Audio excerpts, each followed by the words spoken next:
Congo. Yahweh, Yahweh, batela mikongo. Yahweh, Yahweh, benisa mikongo. Yahweh, Yahweh, batela mikongo.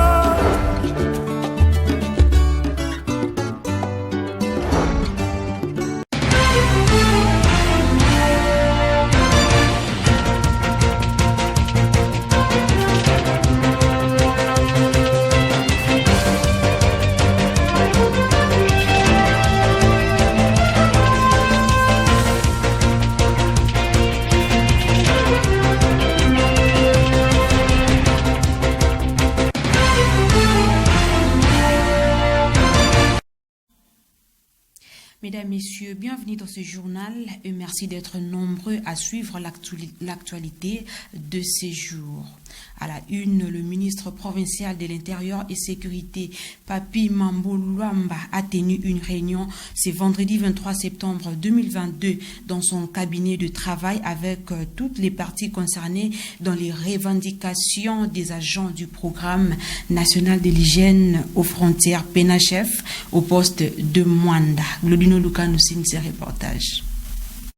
Dans le cadre de ses prérogatives de maintenir la paix et la sécurité sur toute l'étendue du Congo central, le ministre provincial en charge de l'intérieur, des affaires coutumières et de la sécurité du territoire, Papi Mambo Luamba, a tenu une réunion ce vendredi 23 septembre 2022 dans son cabinet de travail. Ceci pour mettre fin aux revendications des agents du programme national de l'hygiène aux frontières PNHF au poste de Mwanda, suite au non-respect de la clé de répartition des ressources. On prépare à cette réunion le coordonnateur provincial de ces services du ministère de la Santé, Dr Antoine Yoba, accompagné de ses collaborateurs, les représentants des agents, l'ancien chef de poste du PNHF Mwanda, ainsi que le médecin inspecteur provincial de la Santé, qui avait dirigé la mission de contrôle à Mwanda pour s'enquérir de la situation. Après l'exposé de toutes les parties, le ministre a promis de poursuivre les enquêtes et consultations avant de mettre les choses au clair. Il s'agit d'un dossier de Mwanda qu'on devait régler. Il y a des différends entre le chef de poste et la coordination au niveau de Matadi et que l'autorité nous avons débandé de pouvoir rencontrer afin de baliser les chemins parce qu'il y a certes il y a des problèmes en Mwanda, il y a une revendication des agents. Et nous avons échangé avec les deux autorités et je pense que nous allons poursuivre nos contacts demain avec les autres services et je pense que lundi nous serons à Mwanda pour rencontrer les agents pour en faire le dossier parce que nous sommes là pour la sécurité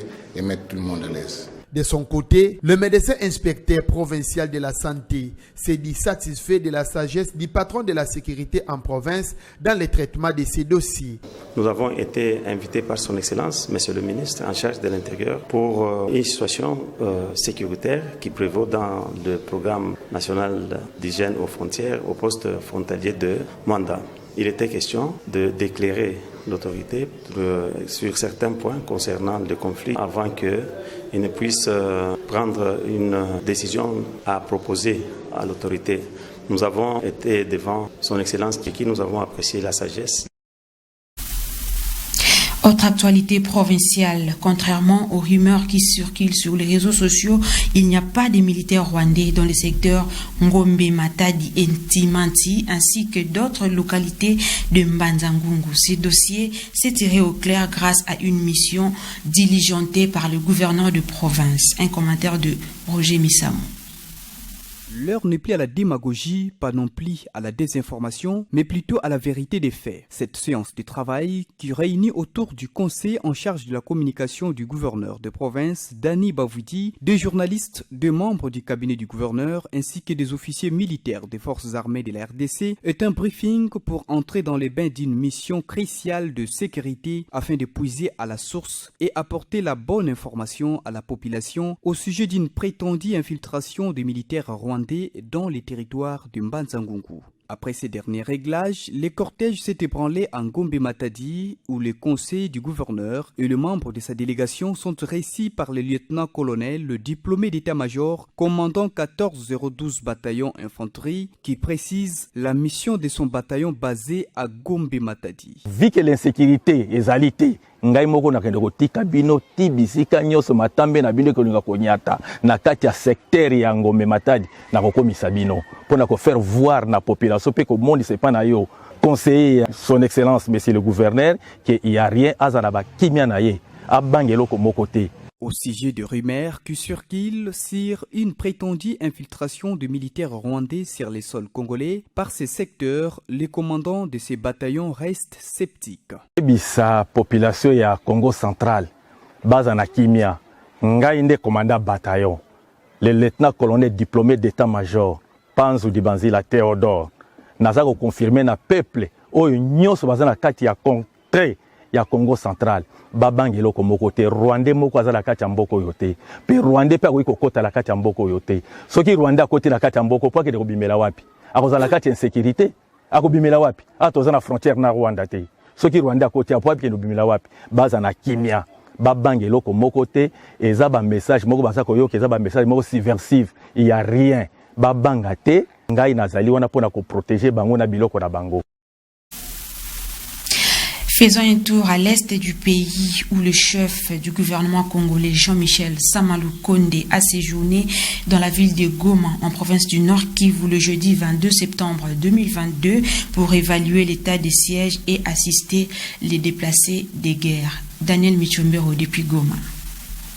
Après Bunia en Ituri, une autre province sous état de siège, Samalou Kondé est arrivé dans la ville de Goma pour évaluer pour la deuxième fois l'état de siège. Le chef du gouvernement est accompagné d'une forte délégation. Il a par la suite présenté à la population du Nord Kivu un message de compassion pour ce qu'elle a traversé depuis plusieurs années. Dans cette province où nous sommes en plein état de siège, nous avons des problèmes particuliers parce que l'agression est doublée de ces actions justement que nous condamnons du Rwanda et nous tenons absolument ici à venir apporter notre soutien non seulement à nos forces armées, aux autorités en place, mais surtout à échanger avec toutes les forces vives de la nation pour avoir aussi leur ressenti pour mieux orienter notre action ici sur le terrain. Mais pour certains habitants du Nord Kivu, les premiers ministres ne devraient pas se déplacer jusqu'à Goma pour constater l'échec de l'état de siège, car selon eux, le premier ministre est informé, même à Kinshasa, de l'échec de cette mesure exceptionnelle.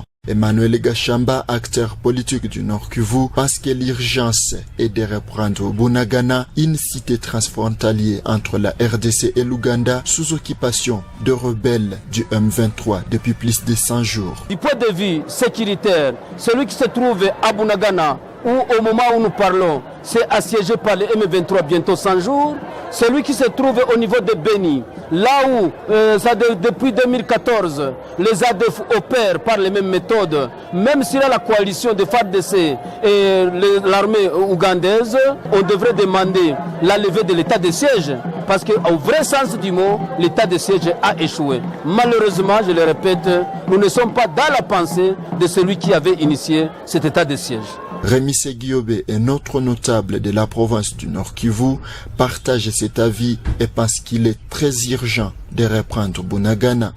Moi, je crois à la population. Si la population se décide aujourd'hui d'accompagner les autorités et si aussi les autorités ont cette bonne volonté de faire ou d'agir, je pense bien que Bunagana peut être libéré en un clin d'œil.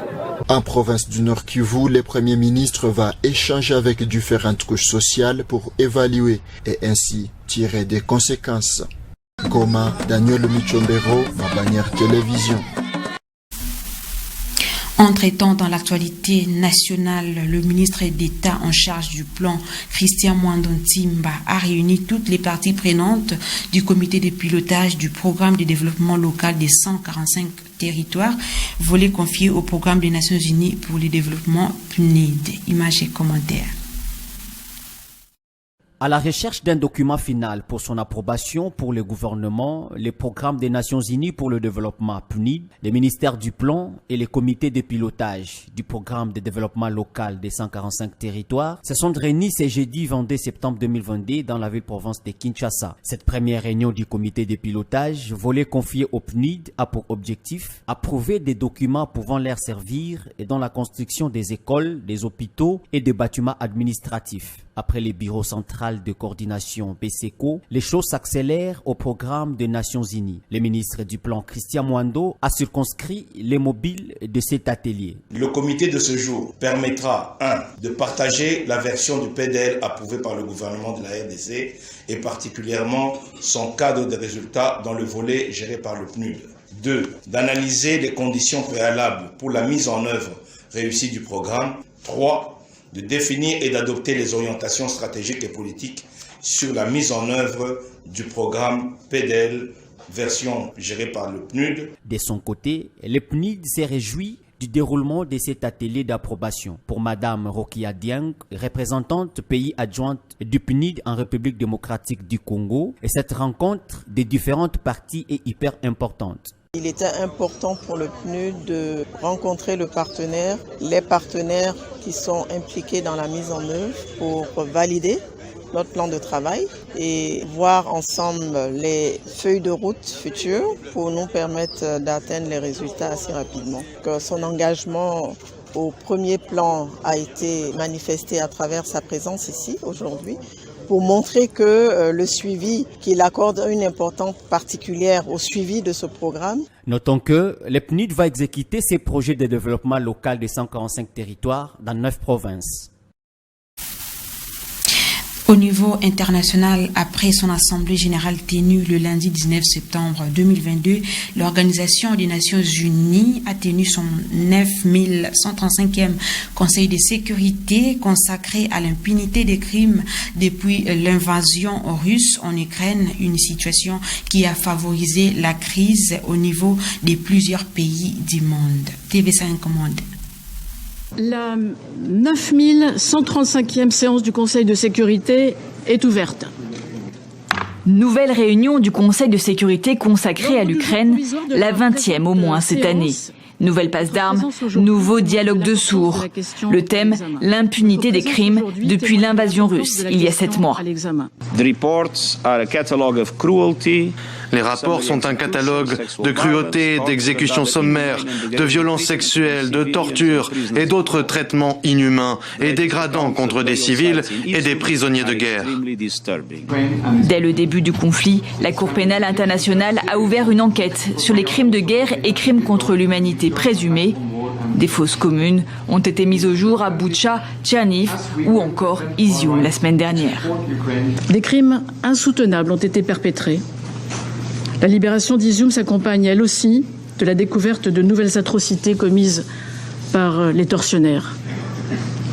Alors le message de la France aujourd'hui est simple. La justice doit être notre impératif commun. Il n'y aura pas de paix sans justice. Le chef de la diplomatie russe rejette en bloc toutes les accusations. Lui parle des crimes du régime de Kiev, qu'il qualifie d'État totalitaire nazi et russophobe. Une impunité de l'Ukraine rendue possible, selon lui, par le soutien occidental. Nous n'avons aucune confiance dans le travail de la Cour pénale internationale. Pendant 8 longs mois, nous avons attendu des actions contre l'impunité en Ukraine. Nous ne comptons plus sur aucune sorte de justice de la part de cette institution ou de toute une série d'autres. Les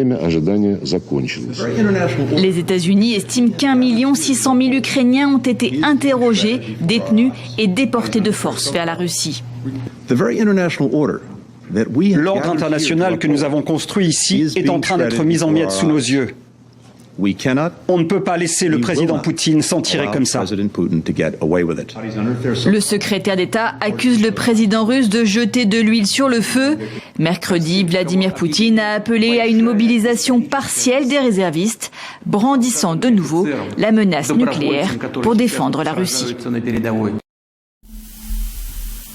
Mesdames, Messieurs, c'est par cette note internationale que nous mettons fin à ce journal. Merci de l'avoir suivi et bonne suite des programmes sur ma bannière télévision. Au revoir.